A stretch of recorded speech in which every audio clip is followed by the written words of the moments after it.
فیض کیانی صاحب بہت شکریہ سیاست ڈاٹ پی کے سے بات کرنے کے لیے. گزشتہ روز اسلام آباد میں ایک بڑا افسوسناک واقعہ ہوا. ایک 22 سالہ لڑکے کو بڑی بے دردی کے ساتھ قتل کر دیا گیا. بتائیں کیا تفصیلات ہیں آپ کے پاس؟ یہ جب ہفتے کی صبح جو ہمارے وہ ان کے اسامہ کے جو والد سے جب ہماری بات ہوئی تو ان کا کہنا ہے کہ ان کو تقریباً 4:45 کے قریب ایک فون کال آتی ہے اور ان کو کہا جاتا ہے کہ آپ یہاں پر پہنچیں اور آپ کے بیٹے کے حوالے سے کچھ انفارمیشن شیئر کرنی ہے. ان کو کسی طور پہ جو ہے بلایا جاتا ہے. جب وہ یہ دیکھتے ہیں، یہ منظر دیکھتے ہیں اور جو ان کے والد سے ہماری جو بات ہوئی ہے تو ان کے مطابق یہ ہے کہ انیشیل میں پولیس کی طرف سے اس کو ایک جعلی جو ہے وقوع قرار دیا جا رہا تھا، دہشت گردی قرار دی جا رہی تھی. جس کے بعد ندیم جو ان کے اسامہ کے والد ان کو کہنا ہے کہ مجھے بھی میڈیا پہ آنا پڑا اور یہ بات کہنی پڑی. تو یہ ایک بہت ہی افسوسناک واقعہ پیش آتا ہے جمعے اور ہفتے کی درمیانی شب، اور اس کے بعد ہفتے کو جو ہے یہ ریلیز کروایا جاتا ہے. اس سب پولیس اپنی سٹیٹمنٹ بھی تبدیل کرتی ہے. اب جو سب سے اہم بات یہ ہے کہ پولیس کا یہ کہنا ہے کہ ہم شمس کالونی میں کوئی ایک کال چلی ہے، شمس کالونی سے ہم اس کو چیس کرتے ہوئے آ رہے تھے، یہاں پر G10 تک آئے تو یہ تقریباً کوئی ہارڈلی کوئی 10 کلومیٹر کا سفر ڈسٹنس بنتا ہے. لیکن یہاں پر جو ایک سوال جس پہ آتا ہے کہ ایک 660 cc گاڑی جو ہے وہ کیسے اس کو جو ہے 2600 cc گاڑی جو ہیں وہ اس کو چیس کر رہی ہے. تو یہ اتنا لمبا ڈسٹنس کیسے جو ہے اتنا لمبا ڈسٹنس کور کر لیتی ہے 660 cc. اور اس کے بعد ہر کوئی جو ہے یہاں پر یہ سوال کر رہا ہے کہ اگر اسامہ ستی منشیات فروش جو کہ اب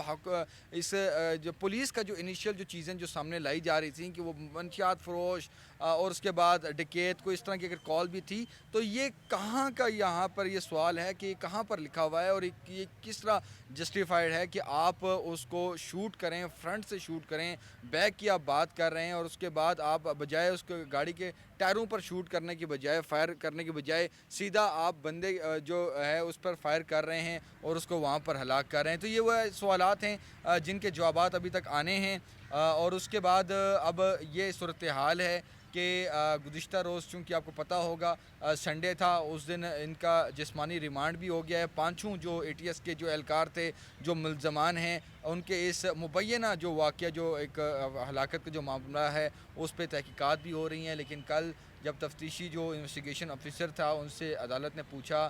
مجسٹریٹ نے پوچھا کہ آپ بتائیں کہ ابھی تک کیا آپ نے تفتیش کی ہے اور وہ اعلی کار جو ہے وہ کہاں پہ ہے. تو جو پسٹل کے حوالے سے جو بات ہوئی تو انہوں نے کہا کہ جی ابھی تک وہ ریکور نہیں ہوا. لیکن ہماری اطلاعات کے مطابق وہ پسٹل اور کلیشنکوف جو مشین گن تھیں ان سب سے فائر ہوئے ہیں. 21-22 فائر، یہ کوئی معمولی بات نہیں ہے، بہت بڑی جو ہے یہ ایک بات بتائی جا رہی ہے. اس کے بعد جس طرح کہ آپ کو پتہ ہوگا کہ لواحقین کی طرف سے جب پروٹیسٹ ہوا، اپنے بچے کی میت جو ہے انہوں نے سڑک پر رکھی اور گھر میں موجود تھی اور ان کے والد کو جب باہر آنا پڑا. ہم نے بھی ان سے پوچھا کہ ندیم صاحب آپ بتائیں یہ کیوں، تو انہوں نے روتے ہوئے اس کے اسامہ کے والد کا یہ کہنا تھا کہ چونکہ پولیس میرے بیٹے کو دہشت گرد قرار دے رہی ہے اس وجہ سے میں اب باہر آ کر یہ سٹیٹمنٹ دے رہا ہوں کہ میرا بیٹا بے قصور ہے. وہ ایک اپنے دوست کو چھوڑنے گیا تھا اور یہ جھوٹا واقعہ جو ہے بنایا جا رہا ہے اور خدارہ مجھے انصاف دیا جائے، میرے بیٹوں کا جو ہے قاتلوں کو جو ہے منطقی انجام تک پہنچایا جائے، نہ کہ یہ کہ ہم پر پورے خاندان پر یہ مہر لگائی جائے کہ میرا بیٹا جو ہے وہ ایک دہشت گرد ہے. تو یہ ساری صورتحال تھی. جس طرح کو پتہ ہوگا کہ GIT بھی بن چکی ہے، دو مختلف انویسٹیگیشنز اس وقت چل رہی ہیں. GIT میں حساس اداروں کے جو ہیں بندے بھی اس میں ممبران ان کے بھی شامل ہوں گے، ان کی بھی نمائندگی ہوگی. تو انہوں نے 5 تاریخ سے اپنا جو 5 دنوں میں اپنی رپورٹ جو ہے وہ سبمٹ کرنی تھی. ابھی صورتحال یہ ہے کہ آج سے GIT نے باقاعدہ طور پر جو ہے وہ کام شروع کر دیا ہے اور اس پر جو ہے کافی زیادہ جو ہے فوکس کیا جا رہا ہے. جس طرح وزیر اعظم عمران خان کی جو ہدایت تھی، چونکہ یہ اسامہ ستی جو ہے وہ اسٹوڈنٹ جو یونین ہے ان کی ISF سے بھی منسلک تھا. اس کے بعد PTI والوں کو بھی خیال آیا اور وزیر اعظم کی ہدایت پر جتنے بھی جو وزیر تھے وہ جو ہے مقتول کے گھر بھی گئے اور ان کے لواحقین سے اظہار ہمدردی بھی کی اور انہیں یقین دلایا کہ یہ ہر طرح سے جو ہے اس کا ہوگا، انویسٹیگیٹ ہوگا. لیکن کل جب ان کو 5 بندوں کو جب ملزمان کو عدالت میں لایا گیا تو صحافیوں نے ان سے سوال کیا کہ آپ نے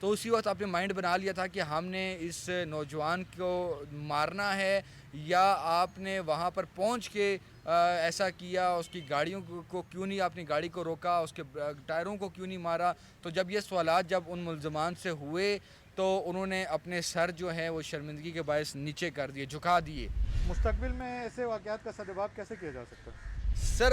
بہت سمپل سی بات ہے کہ جو ریفارمز کی بات کی جا رہی ہے کہ پولیس ریفارمز ہوں گے، اس پر بہت بڑے سوالات ہیں۔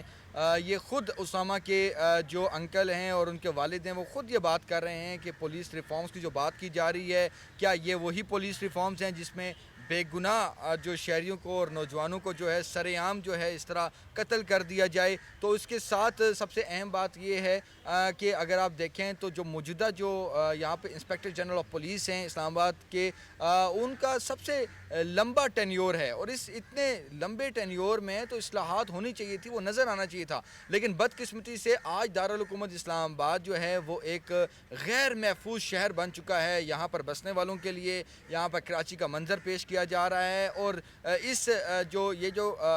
واقعہ پیش آیا اس سے تھوڑا سا ہٹ کے اگر بات کریں تو یہاں پر سٹریٹ کرائمز میں بے تحاشا اضافہ دیکھنے کو نظر آ رہا ہے۔ یہاں پر دن دہاڑے جو ہے وہ صحافیوں سے موبائل جو ہے وہ چھینے جا رہے ہیں، اور اس کے بعد صرف وہی ہم ٹویٹر پہ سوشل میڈیا پہ دیکھتے ہیں کہ بات ہوتی ہے، لیکن اس کے بعد کچھ بھی نہیں ہوتا۔ تو یہ تمام تر وہ چیزیں ہیں جن پر جو آنکھیں کھولنے والی ہیں۔ یقین کیجئے کہ اسلام آباد جو ہے یہاں پر سرکاری ملازمین اور افسران یہاں پر رہتے ہیں، اور ہم سے جب وہ بات کرتے ہیں تو وہ ہمیں کہتے ہیں کہ اب وہ سوچنے پر مجبور ہو چکے ہیں کہ اس مہنگے جو شہر میں اگر یہاں پر ہم، کیونکہ ایک مہنگا شہر ہے، آپ کو پتہ ہے کہ یہاں پر دوسرے شہروں کی نسبت یہاں پر کافی زیادہ مہنگائی ہے، تو وہ یہ کہہ رہے ہیں کہ جب ہم یہاں پر ہمیں جان کا تحفظ نہیں ہے، ہماری جان و تحفظ سیف نہیں ہے، جب ہمیں یہاں پر سیکیورٹی نہیں مل رہی تو کیوں نہ ہم دوسرے شہروں میں اپنے ٹرانسفر کروا لیں۔ یہاں تک کے معاملات آ چکے ہیں، اور نہ صرف یہ چیز بلکہ آپ یو ایس ایمبیسی کا جو پچھلے سال جو ان کا ایک جو ہدایت نامہ آیا تھا اپنے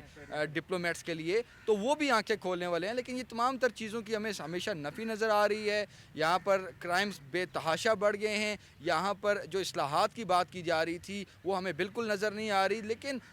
صرف یہ دیکھنے کی بات ہے کہ صرف 2 ہفتے ابھی گزرے ہیں کہ عمران خان جو ہے انہوں نے خود پاسنگ آؤٹ پریڈ میں شرکت کی ہے اسلام آباد پولیس کی، وہ خود اس کو آن کر رہے ہیں، لیکن دوسری طرف یہاں پر جو اسلام آباد پولیس کی جو اعلیٰ جو مینجمنٹ ہے ان سے ابھی کوئی یہاں پر کرائم جو ہے اس پر قابو نہیں پایا جا رہا۔ ان کی یہ نااہلی ہے اور ان کو یہ ایڈمٹ کرنا ہی ہے۔ اور سب سے اہم بات یہ ہے کہ آگے چل کے یہاں پر جب ہم پہلے ایگل فورس دیکھتے تھے، یہاں پر بائکس پہ پیٹرولنگ دیکھتے تھے، وہیکلز پہ پیٹرولنگ دیکھتے تھے اسلام آباد پولیس کی، ابھی ہمیں یہاں پر نظر نہیں آ رہی۔ اور جب ہم اس کی تھوڑا سا انویسٹیگیٹ کرتے ہیں کہ کیا وجہ کیا ہے تو ہمیں پھر پتہ چلتا ہے کہ یہاں پر اسلام آباد پولیس کے پاس وہیکل اور پیٹرول تک کے جو ہے ان کے